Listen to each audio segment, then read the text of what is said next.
안녕하세요 여러분, 몽실 언니입니다. 오늘은 짠! 책을 읽어드리려고 이렇게 책을 가지고 왔습니다. 제목은 네가 매일 실패해도 함께 갈게 라는 책이에요. 또 오랜만에 이렇게 책을 읽을 수 있는 기회가 생겼어요.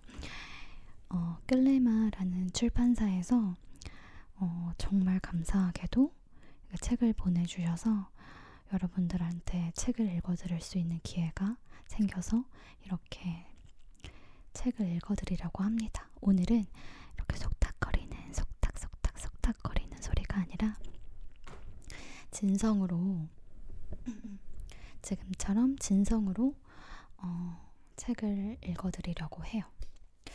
사실 저도 이거를 아직 읽지 않아서 어떤 내용인지는 잘 몰라요. 뒤에만 한번 읽어봤거든요. 그래서 여러분들이랑 오늘 같이 한번 읽어보려고 합니다. 전부 다 읽지는 못하겠죠. 그래서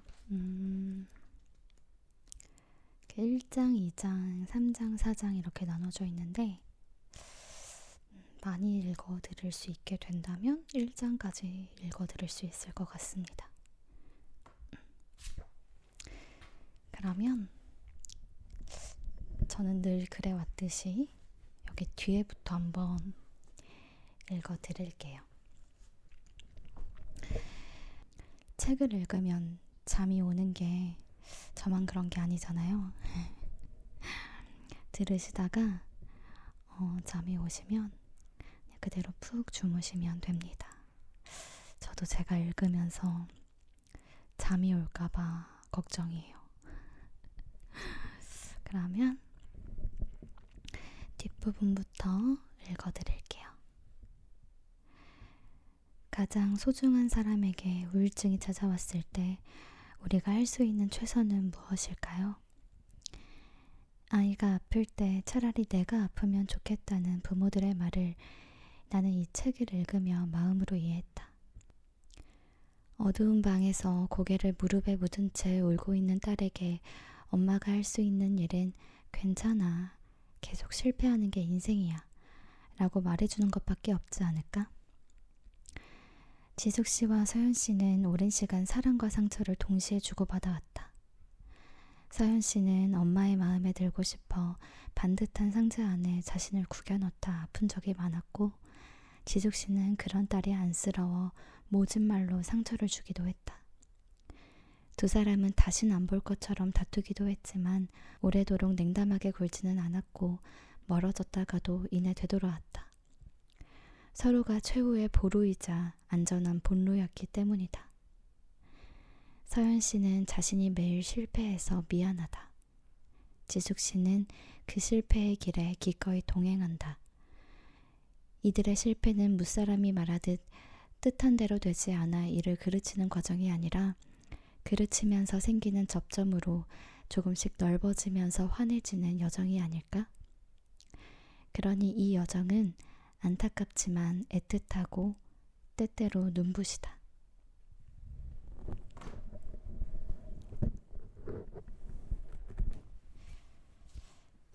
제가 옆에 음료를 놨거든요. 그래서 조금 목이 잠길 때는 물 한 잔씩 마시도록 하겠습니다.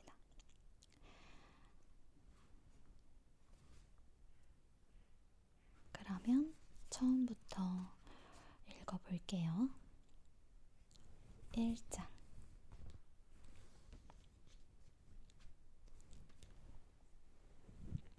스물네 살 제 딸 서연이는 현재 모대학교 디자인과에 재학 중입니다. 고교 시절 국어 과목을 제외하면 성적이 전 과목 7등급 이하였던 서연이는 2016년도 수시 가나다군 디자인학부에 모두 합격하는 반전을 일으켜 가족들에게 놀라움을 안겼습니다. 그런데 기쁨의 순간은 너무 짧았습니다. 1학년 1, 2학기 내내 학교에 거의 출석하지 않았고 정신과 진료와 상담 치료를 함께 받는 시간을 보내야 했던 서연이는 휴학을 선택했습니다. 그때의 진단명은 우울증과 공황장애입니다. 그리고 2019년 5월 서연이는 자살을 시도합니다. 그것은 그녀의 첫 번째 자살 시도가 아니었고 불행히도 마지막 시도 역시 아닐지도 모릅니다. 위기 개입이라는 명분으로 서연이를 정신병원에 입원시킨 3주 동안 엄마인 저는 하루에 2번씩 서연이를 면담했습니다. 살고 죽는 일의 경계는 때론 어처구니 없이 허술합니다. 딸에게 삶의 의미를 되살리는 건 눈앞에 닥친 피할 수 없는 과제였기에 저는 어떻게든 서연이를 돕고 싶었습니다. 계속되는 우울증의 발현으로 학업은 가다서기를 반복하는 중이었지만 서연이는 자신이 선택한 그림만큼은 지치지 않고 매일 그려나갔습니다. 방송 다큐멘터리에 애니메이션을 납품한 경험도 많았고 인터넷으로 그림 관련 상품들을 꽤 많이 판매하곤 했죠. 막연했지만 저는 서연이를 살게 하려면 서연이가 잘할 수 있는 일에서부터 실타래를 풀어야 한다라고 생각했습니다. 태어난 후 쉽게 입을 열지 않던 서연이와 산책을 나서던 길이었습니다. 먼저 현관으로 나선 서연이를 뒤쫓던 저는 너무 놀라 순간 얼어붙고 말았습니다. 서연이가 베란다 난간 위에서 방충망을 열어놓은 채 10층 아래를 내려다보고 있었기 때문입니다. 저는 호흡이 가빠지고 목소리가 덜덜 떨렸습니다. 그때 즉흥적으로 서연이에게 제안을 했죠. 나는 너에 대한 글을 쓰고 싶어. 엄마 글에 대한 답을 그림으로 해줄 수 있니? 서연이가 그러겠다고 했기에 저는 좀 더 용기를 냈습니다. 제 글과 서연이의 그림을 책으로 출간해 다른 사람들과 공유하기로 한 것입니다. 그러니까 이 책은 공황장애, 우울증, 양극성 장애 및 관련 정신과 질환의 파괴력에 의해 섭식장애, 자해성향 등등의 문제를 짊어지고 살아가는 딸과 한 집에서 살아가며 제 삶을 지키고 나아가 딸을 지켜내는 일련의 과정을 기록하려는 시도입니다. 책을 내보자는 저의 무계획적 출발에 서연이가 동의한 뒤 제가 인터뷰를 핑계로 던진 첫 번째 질문은 바로 이것입니다. 그런데 너는 왜 죽으려고 했니? 옛날 숲속 작은 집에 다람쥐 가족이 살았습니다. 엄마 아빠의 사랑을 많이 받고 싶은 첫째 다람쥐는 동생들과 살짝 사이가 좋진 않았지만 큰 문제는 아니었습니다. 첫째 다람쥐는 쑥쑥 자랐는데 언제부턴가 마음속의 물음표도 함께 커졌습니다. 나는 엄마 아빠랑 너무 다른데? 봐, 꼬리도 없잖아. 첫째는 조그맣고 귀여운 동생 다람쥐들을 보면서 한숨을 쉬었습니다. 나만 이렇게 클 리도 없고. 물음표들의 세상에서 길을 잃은 첫째는 자신의 진짜 엄마를 만나러 가겠다고 결심했습니다. 첫째에게는 오래된 두 친구가 있었는데 바로 코피돌 빨간 요정과 외눈박이 파란 요정입니다. 코피돌 요정은 첫째에게 진짜 엄마를 만나게 해주겠노라 큰 소리쳤습니다. 진짜 엄마한테 가려면 너의 기억과 향기를 모두 이곳에 두고 가야 해. 첫째는 그만 울상이 되고 말았습니다. 기억을 두고 가면 내가 나인 걸 어떻게 알아? 향기가 사라지면 다시 돌아올 수도 없을 테고. 겁쟁이처럼 보일까봐 눈물을 꿀꺽 삼킨 첫째는 오랫동안 꿈꿔온 곳으로 가기 위해 아주 예쁜 옷을 골랐습니다. 아프진 않을까? 향기를 담기 위한 유리병을 받아들며 첫째가 코피돌 빨간 요정에게 근심스레 물었습니다. 괜찮아. 그래도 걱정된다면 먼저 이걸 먹어봐. 도움이 될 거야. 코피돌 요정은 아픔을 잊게 하는 붉은 열매와 투명한 시럽을 첫째의 떨리는 손에 건네주었습니다. 열매와 시럽 덕분에 용감해진 첫째는 유리병에 자신의 향기를 담기 시작합니다. 첫째의 옷에서 색이 사라지면서 첫째가 알던 자신의 모습이 조금씩 사라졌습니다. 그때였습니다. 외눈박이 파란 요정이 집을 나선 것이. 언제나 다정하게 놀아주던 첫째가 인형처럼 움직이지 않을까봐 마음을 졸이며 엄마 다람쥐를 찾기 위해서. 서연이가 병원에서 태어난 다음 제게 들려준 이야기에 상상력을 살짝 보태서 적어봤습니다. 비슷한 처지의 분들에게 안 좋은 영향을 줄지 몰라 사실적인 이야기는 되도록 피하려 했습니다. 사실과 다르지만 진실에 근접한 동화입니다. 자신이 다니던 대학교 앞에서 2년 동안 자취를 해왔던 서연이는 지난해 봄부터 자신의 학교와는 거리가 먼 홍대 쪽으로 거처를 옮겼습니다. 친구가 거의 없는 학교 주변 환경이 마음에 걸렸던 터라 전공이 같은 둘째 동생이 대학에 입학하면서 홍대 쪽에 함께 지낼 공간을 마련해 주었죠. 죽기로 결심한 그날 정오 무렵 서연이는 저에게 카톡을 보냈습니다. 엄마, 지금 나 좀 보러 와주면 안 돼? 앞뒤 설명 없는 문자 한 줄이었습니다.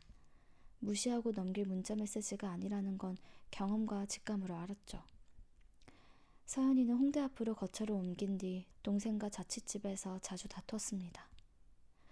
둘의 끝모를 감정 대립에 지친 저는 여름방학이 시작되면 자취집을 정리하겠노라 통보했습니다. 이 통보를 받은 서연이는 그날로부터 3일 전 제게 3줄의 카톡을 보내왔습니다. 엄마랑 둘째는 내 가족이 아닌 것 같아. 둘째만 엄마 딸 해. 더 카톡 안 할게.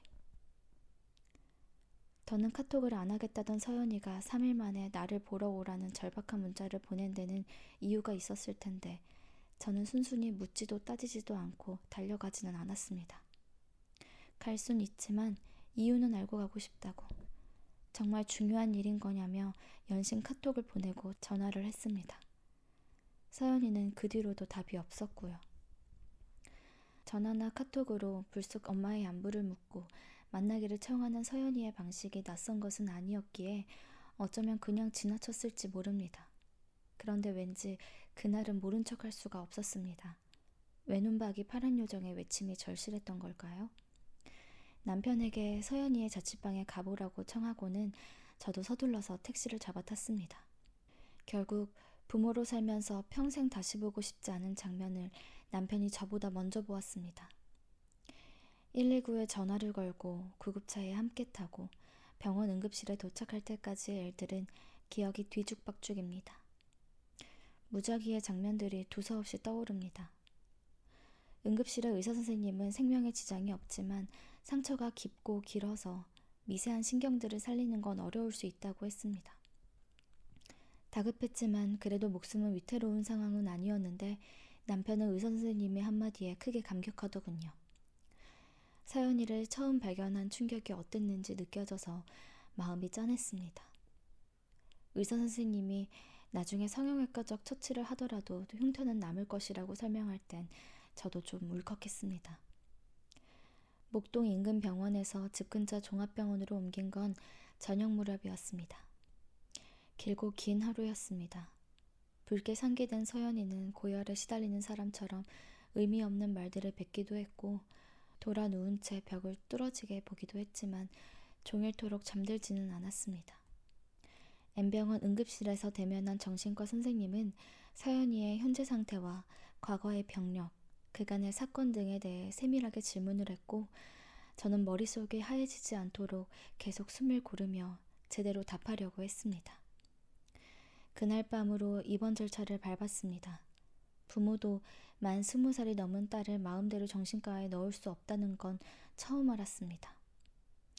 의사선생님은 환자의 동의 없이 입원할 방법을 알려주었지만 서연이는 의외로 입원에 거부감을 보이지 않더군요. 딸의 입원 치료를 누구보다 적극적으로 원한 건 저였습니다. 서연이는 이미 안에서부터 조금씩 무너지고 있었기 때문입니다. 우울증, 공황장애, 자해, 자살중동, 무력감, 두려움, 악몽, 두통. 판도라의 상자를 열기라도 한 듯 딸은 삶을 부정하는 온갖 감정들에 진작부터 휘둘려 왔습니다. 엄마인 제가 모를 리가 없었죠. 돕지 못했을 뿐입니다. 돕지 못한 정도가 아닙니다. 상자 속에 들어있는 나쁜 선물 중 일부는 엄마인 저와 관련이 있을지도 모릅니다. 딸은 자신을 갉아먹는 우울증에 너무 오래 시달려왔고 저는 해답 없는 의문을 또 너무 오래 키워왔습니다.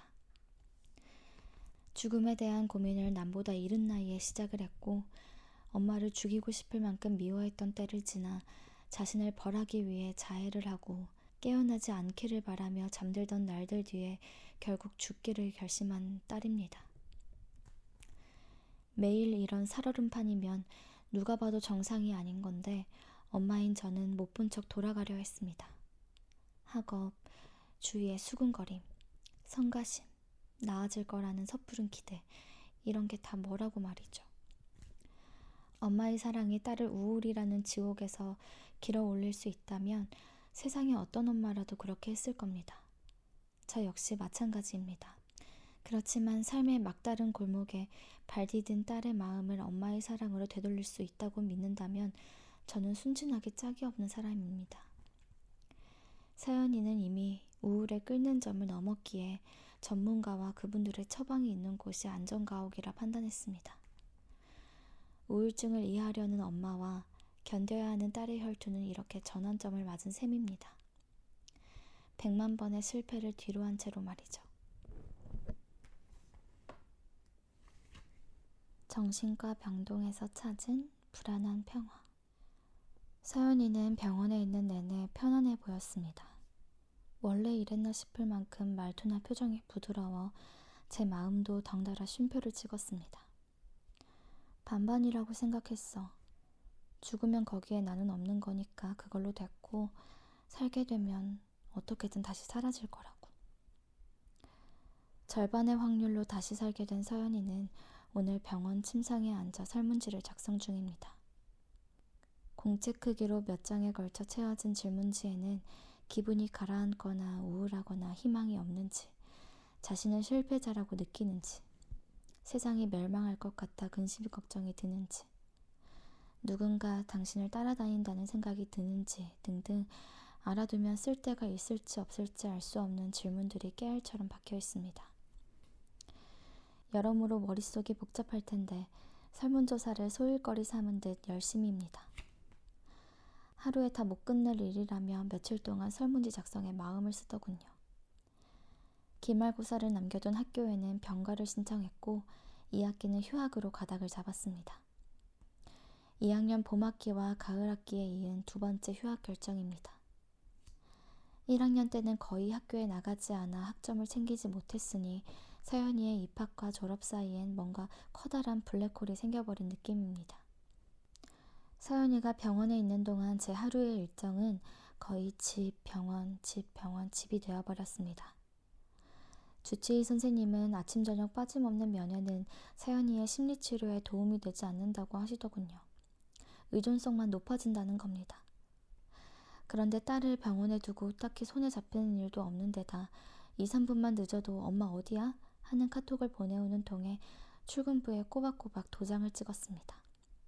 다행히 5시 반부터 8시까지로 정해진 오후 면회 시간에는 남편이 매일 빠짐없이 함께 해주었고요. 함께 체스를 두고 블록 부수기를 하고 수다를 떨고 또 가끔은 할 말도 없고 할 일도 없어 가만 앉아있기도 하는 날들이 있었습니다. 서연이가 자살행동을 반복하면 어쩌나 싶어 남몰래 혼자 힘들어하기도 했습니다.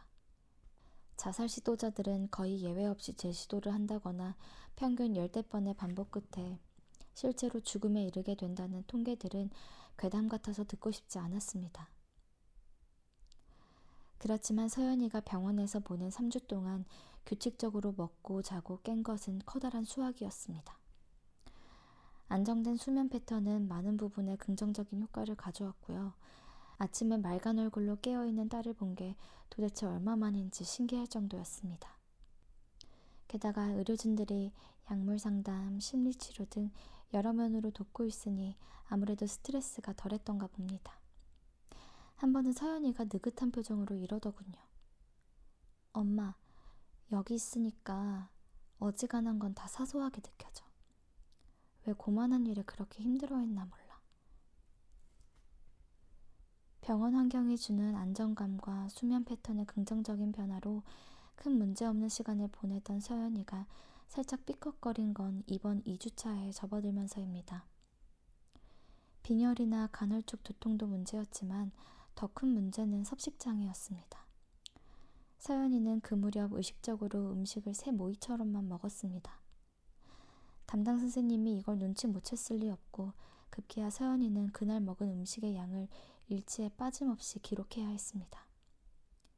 김밥 2개, 야쿠르트 1모금, 바나나 반쪽 정도면 완전 거하게 먹은 날이니 서연이의 갑작스러운 소식은 그냥 넘어갈 일이 아니었죠. 이번엔 굶어 죽으려고? 도대체 왜 그러는 건데? 엄마, 나는 내가 너무 거대하게 느껴져. 완전히 소인국에 떨어진 앨리스 같다니까? 앞에 누가 있으면 이렇게 클 생각은 아니었는데 죄송합니다. 라고 말하고 싶어. 평생 저체중 소리를 듣고 사는 저보다 몸무게가 더 나가는 것도 키가 더 큰 것도 아니면서 도대체 어디가 어떻게 거대하다는 걸까요? 몸과 마음을 우그러뜨려 한없이 작게 하려는 서연이가 안쓰럽다 못해 행여 거식증이라도 걸릴까 덜컥 겁도 나더군요. 서연이는 한사코 음식을 줄여 먹는 것일 뿐이라고 선을 그었지만 지켜보는 제 마음은 편치 않았습니다. 우울증으로 촉발된 마음의 허기를 음식을 끝없이 뱉어내거나 삼키는 일로 맞바꾸면 어쩌나 싶어서입니다. 이번 3주차에 결국 서연이는 6kg 가까이 살이 빠졌습니다. 편두통과 빈혈, 변비로 인한 성가심을 달고 살면서도 다신 살찌지 않겠노라 선언했습니다. 급작스럽게 30kg쯤 살이 찌는 것과 트럭에 치이는 것 중 하나를 선택하라면 당연히 트럭에 치이는 것을 고르겠다는 말에는 할 말이 없더군요. 태어난 후에도 서연이는 여전히 살과 전쟁 중입니다. 그렇지만 이 글을 퇴고할 무렵에는 아침 저녁 올라가던 체중계가 고장이 났는데 그냥 두는 대범함을 보이니 그나마 다행이라면 다행이라 하겠습니다. 엄마가 돕지 않아도 괜찮습니까? 남편과 함께 주치의 선생님을 만나기로 한 날이었습니다. 대기실에 앉아 있으려니 괜히 죄인이 된 것 같습니다. 초등학생 아들과 함께 온 보호자 한 분이 누가 묻지도 않았는데 들으라는 듯 큰 소리를 냅니다. 왜 엄마 아빠 돈을 훔쳐? 네가 도둑이야? 정작 처음 보는 사람들 앞에서 야단을 맞는 아들은 표정이 없는데 엄마는 일그러진 얼굴에 성난 눈빛으로 레이저를 쏩니다. 본인이 여기 있는 책임이 아들에게 있음을 굳이 시위하려는 듯해서 보기 좋지 않았는데 정작 선생님과 만난 저도 크게 다르지 않았습니다. 일단 정신과 의사와 마주하려니 불편함이 손님처럼 찾아오더군요. 말이든 행동이든 실수할까봐 조심스러웠습니다. 선생님은 서연이의 병명을 양극성 성격장애로 추정한다고 했습니다. 쉽게 이야기하면 조울과 우울의 패턴이 주기적으로 반복되는 기분장애를 말합니다. 선생님은 저와 남편의 이야기를 귀담아 들으시고는 조언을 이어갔습니다. 그런데 선생님이 엄마가 너무 힘들어 보이신다 라고 하는 순간 제가 울컥하고 말았습니다. 그때 저는 이렇게 불안정한 딸을 돌보는데 힘든 게 당연하지 않아? 하는 마음이었던가 봅니다. 도대체 어떻게 서연이를 돌봐야 할지 모르겠다면서 순간 울기 시작했으니까요. 선생님은 서연이가 원하는 것을 수용하되 원칙을 지켜야 한다고 강조하셨습니다. 그런데 원칙에 충실하라는 말을 더 노력하라는 의미로 해석한 제가 순간 폭주하고 맙니다. 새벽 2시에 우울해 죽을 것 같다는 카톡을 보내는 딸에게는 어떤 원칙이 필요한데요? 함께 밥을 먹던 딸의 손목에서 자해의 흔적을 발견했을 때는요? 지하철에서 내렸는데 어디가 어딘지 모르겠고 지갑도 잃어버린 것 같다고 전화할 때는 어떤 원칙으로 문제를 해결해야 하나요? 저는 질문인지 하소연인지 원망인지 알 수 없는 말들을 속사포처럼 쏟아냈습니다. 원칙 없는 딸 때문에 힘든 건 나라고 생각했는데 이제 다시 제 쪽에서 원칙을 세워야 한다니 억울하고 화가 났습니다. 선생님은 물론 그런 의도로 말씀하신 게 아닙니다. 성격적으로 불안정한 서연이를 믿고 지지하되 결코 끌려다녀서는 안 된다는 이야기였죠. 한마디로 일관성 있는 대응을 주문하신 겁니다. 엄마가 도움을 주지 않으면 어떤 문제가 생기나요? 선생님이 담담하게 물으시는데 생각보다 답이 공색해서 당황했습니다. 글쎄요. 어떤 문제가 생길까요? 차비가 없으면 데리러 가야 하고 휴대폰이 끊기면 연락할 방법이 없으니 불편하다고 대답할까요? 돈이 너무 궁한 나머지 주유소라도 습격할까봐 걱정이라고? 아니면 충동적인 성격에 나쁜 일을 저지를까봐 불안하다고요? 저는 한참 동안 대답을 못했습니다. 서연 씨는 어린애가 아닙니다. 차비가 없다고 집에 못 오지 않고 휴대폰이 끊겨도 큰 문제 없어요. 이미 성인이 된 서연이를 부모님이 통제할 방법은 별로 없습니다. 경제적인 제재가 그나마 현실적인 대안입니다. 저의 고충에 공감하시는 한편 서연이와 어떤 원칙으로 어떻게 역학관계를 맺어야 하는지를 담담히 조언하시는 선생님 앞에서 저는 결국 백기로 투항할 수밖에 없었습니다. 상담실 문을 나와 남편과 커피를 마시던 제가 멋쩍은 마음에 한마디를 했습니다. 선생님이 엄마는 분노 조절 장애가 있다고 하시겠네. 그 엄마의 그 딸이라고 생각하시면 어쩐다. 그러게. 아이고, 위로를 모르는 남편입니다. 엄마, 상담 잘했어? 다음날 서연이가 카톡으로 웃더군요. 물론 잘하진 못했지만 믿어주고 지지해주고 원칙에 충실하라는 유지를 받고 왔어 라고 답했습니다. 그리고 자신에게 조용히 물었습니다. 너는 딸을 믿고 지지해준 엄마였니? 하고 말이죠. 머릿속에 핑곗거리만 가득한 걸 보니 답은 그렇지 않다인가 봅니다. 애써 감춘 민낯을 들킬까봐 두려워 선생님 앞에서 그처럼 경직되고 울컥했나 봅니다. 지금 딸이 겪는 고초가 행여 엄마의 모자람 때문은 아닌지 저는 불현듯 죄인 아닌 죄인이 되고 맙니다. 안전선 안에서 만난 사람들. 서연이가 입원한 N병원은 무엇보다 시설의 쾌적함으로 저를 놀라게 했습니다.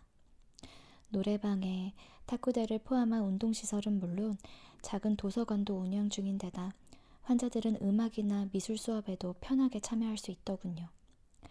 정신병원 폐쇄병동하면 떠오를 법한 상상 속의 공간과는 많이 달랐습니다. 그렇지만 콘도처럼 편리한 부대시설을 갖췄다고 해도 이것은 엄연히 정신질환을 치료하는 병원입니다. 면회시간은 하루 2번, 직계가족만으로 제한되고 입장할 때는 개인 소지품 검사를 철저히 합니다. 휴대용 칼이나 날카로운 샤프, 병에 든 음료, 떡 등은 반입이 되지 않습니다. 환자들이 지켜야 할 규칙도 당연히 탁과에 비하면 엄격한 편입니다. 휴대폰 사용은 예외적인 경우를 제외하면 자유지만 노트북, 태블릿 PC 등 개인 전자기기는 사용이 제한됩니다. 서연이는 학교 기말고사 과제에 필요하다는 사유서를 제출하고 미리 맡겨놓은 노트북을 하루 2-3시간 정도 사용할 수 있었습니다. 병동에서 만난 환자들은 대체로 생기발랄하고 여유도 있어 보입니다. 그렇지만 당연히 치료가 절실한 분들입니다. 술에 취해 기절한 뒤 깨어보니 정신병동이라는 세상 사람 좋은 남자분. 자주 환청을 듣지만 아이들을 위해서라도 빨리 낳고 싶다는 2 아이의 엄마. 복학을 앞두고 자살을 시도했던 20대 초반의 청년. 퇴원 당일 자해한 끝에 다시 병동으로 돌아온 역시 20대 초반의 여성. 끊임없이 아무나 붙잡고 혼잣말을 하는 여학생. 극심한 우울증과 섭식장애에 시달리는 일본인 여성. 그리고 제 딸 서연이. 정신질환이 육체적 질병만큼 흔하다는 사실이 이곳에선 피부에 닿은 듯 선명하게 느껴집니다. N병원 2층에 있는 정신과 병동으로 매일 2번씩 출근하면서 제가 2번째로 놀란 것은 제 마음의 이중성입니다. 우리 딸 정신과에 입원했어 라고 말하는 것은 팔이 부러졌거나 맹장염에 걸렸다고 말할 때와는 조금 다른 마음가짐이 필요하더군요. 기대되는 답변도 당연히 달랐습니다. 상황이 이렇다 보니 감정적 공감이 가능한 사람과 아닌 사람을 구분짓고 간혹 거짓말도 하게 됩니다. 서연이는 심한 우울증으로 폐쇄병동에 머무는 딸이었다가 팔을 심하게 다쳐 정형외과에 입원 치료 중인 딸로 탈바꿈합니다. 그럴 때마다 저는 마음이 불편합니다. 딸의 질환을 빌미로 한순간에 어리석은 사람 감별사가 되어버렸으니까요. 정신과 선생님들과 보호자 면담을 할 때도 저는 어색하기 짝이 없는 행동을 했습니다. 매번 질문자의 의도를 정확히 이해하고 올바른 답을 내놓으려는 제 모습은 뭐랄까요? 정상인 코스프레를 하는 것 같다고 할까요? 병원에 갈 때는 되도록 말쑥한 옷차림을 하거나 평소보다 상냥한 말투를 쓰려고 애썼습니다. 도대체 왜 그러는 걸까요? 그 즈음 일입니다. 동네에서 이웃들과 이 얘기 저 얘기 나누던 중에 부끄럽지만 잠시 다른 사람들의 뒷담화를 하게 되었습니다. 4층 아줌마는 쓰레기 봉투를 종량제 봉투에 넣지 않고 그냥 버리다 자주 걸린다네. 누구누구 아버지는 친구들과 골프 여행 갔다가 삐져서 새벽에 혼자 차를 몰고 올라왔대. 우리 동서가 우울증인데 중학생 조카가 요즘 자해를 해서 온 집안이 난리가 났어. 그런데 누군가 무심코 한 우울증 이야기에 따라붙는 후렴구가 제 목덜미를 뜨겁게 합니다. 아이고, 조현병이네. 미쳤구만. 자기 동선의 딸도 우울증 아니야? 모두가 의사처럼 굳은 건 그렇다 해도 증상에 상관없이 진단이 말이 안 되게 엉터리입니다.